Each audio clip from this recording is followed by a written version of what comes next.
I don't know if I'm gonna take that. Mhm. Look, I know you said you want me to take this road, but you're sure about this road?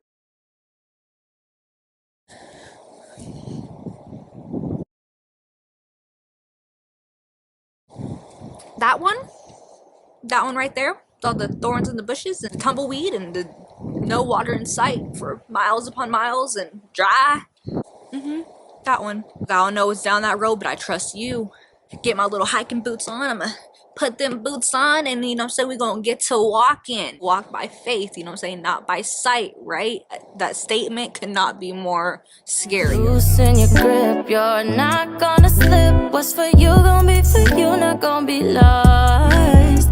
Check all your mirrors, see all of the fear that you left in the rear. The road, it looks scary, but at least I remind you guys why we take this road, why we take this risk, why we take this leap. We take this leap because it's the only thing left that we have.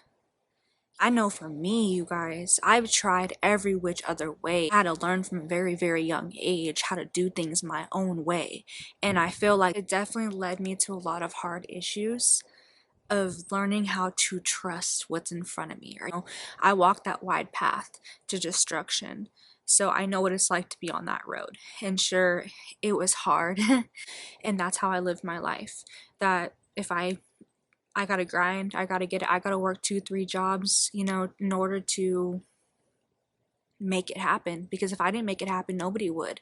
And I searched for love in all the wrong places. I never was secure on that road. It's a blessing the way that Jesus was able to really stir up a plan to get me off of that path. I wasn't searching for him. You know, I was trying to do things my own way. I was in high school, you know, and I was just rebellion already from a young age. It's kind of what life kind of taught me, and the Lord just started aligning things. He started aligning who I sat next to in my class. He started aligning all these things so that I can be able to find, you know, my path can be aligned with His. And I still to this day, whenever I'm going through hard times, I'm anchored in remembering just what He's done for me, you know, to get me off that path that I was going down. Because y'all, if I kept going down that path, I wouldn't probably be here today. And so I thank Jesus for saving my life, and completely showing me the spiritual side of things and showing me the love of the Father, you know, showing me the love of His sacrifice that He, you know, He had for us, and having that relationship with me every single day since. So yeah, that path is very well known. That path everybody takes, you know, it's very easy to walk with the ways of society. It's really easy to walk with the ways of life, and it's easier to be in the darkness, like to be stuck in depression, to be stuck in anxiety, to be stuck in doubt.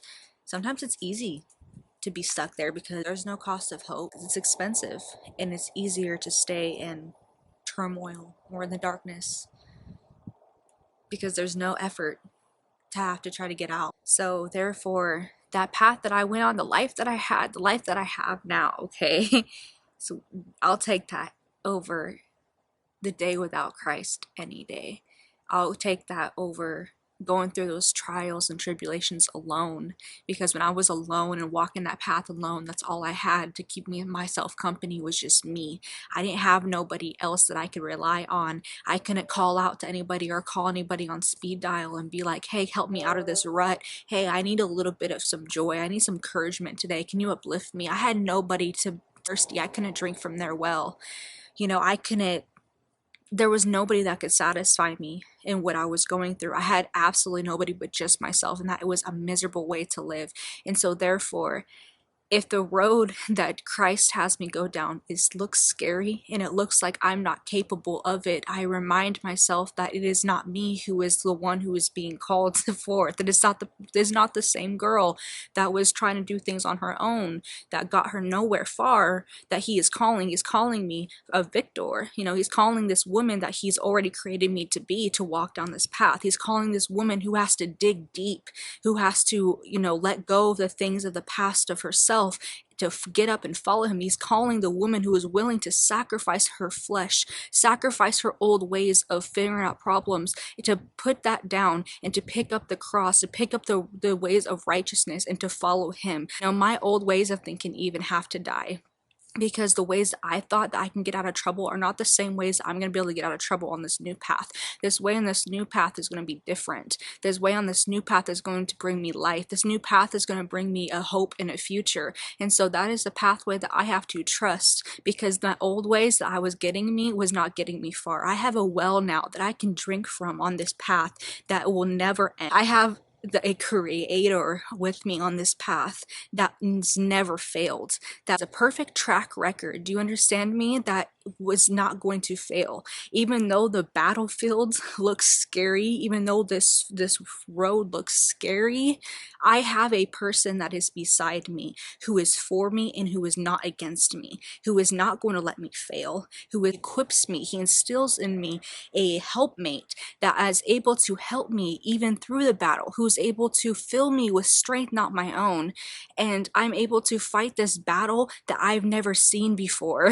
And so I'm going to take that path, because that pathway brings me life. That pathway brings me something that I couldn't even fathom, I couldn't even imagine for myself. I'm going to take the path that looks scary, because honestly, it's way better than where I was going, which was scarier.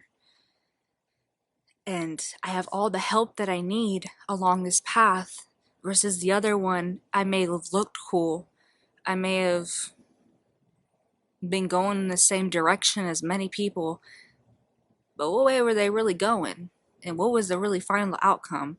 And what was the cost? That even in the midst of the valley, and even in the glimpse in the shadow of death, okay, our Father is right there with us the whole entire way. And if we may not trust the situation, but we trust in him, we trust in the things that he has gotten us through. We've seen, we've tasted, and we've seen of his goodness in our lives, and that is what we hold on to. That is what we cling to in the seasons where it tries to take us out. That's in the seasons that we're so unsure that we even make it out. Okay, we cling to his promises. The wilderness is what draws you closer. The wilderness is going to show you where your roots is at. Like, you have to get rooted. Like I said earlier, 10 toes down, we put on our boots, walking type faith. You know what I'm saying? Like, tying back the hair, okay? Like, you rooted in Christ. He is your anchor in the middle of the storm. He is your well when you thirst in the middle of the desert. And when you get rooted in Christ, there's no storm that can shake you.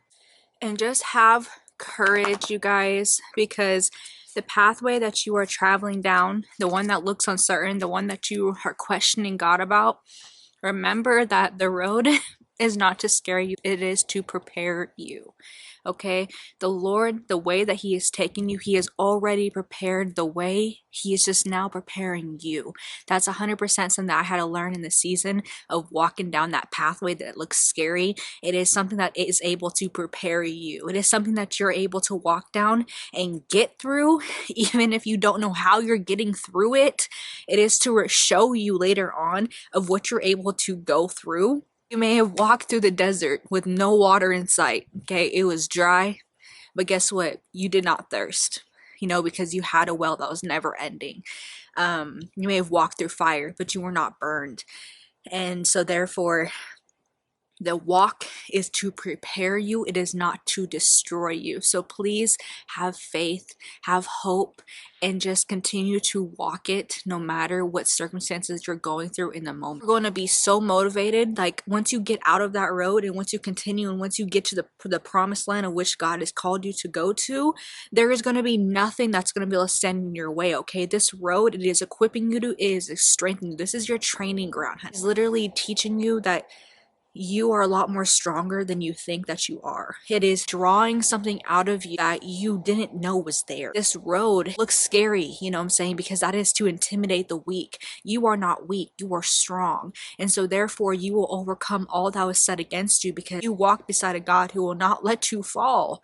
So therefore don't get intimidated thinking that you're not able because you're not meant to be. This road is literally in preparation to kill your flesh so that you can surrender to the ways of God, so that you can be able to rise on this road with power not your own. This road is going to call you up. It's going to elevate you, honey, into ways that you never imagined was possible because you are no longer fighting a battle with human ways. You are fighting a spiritual battle, becoming somebody that you never imagined you could be.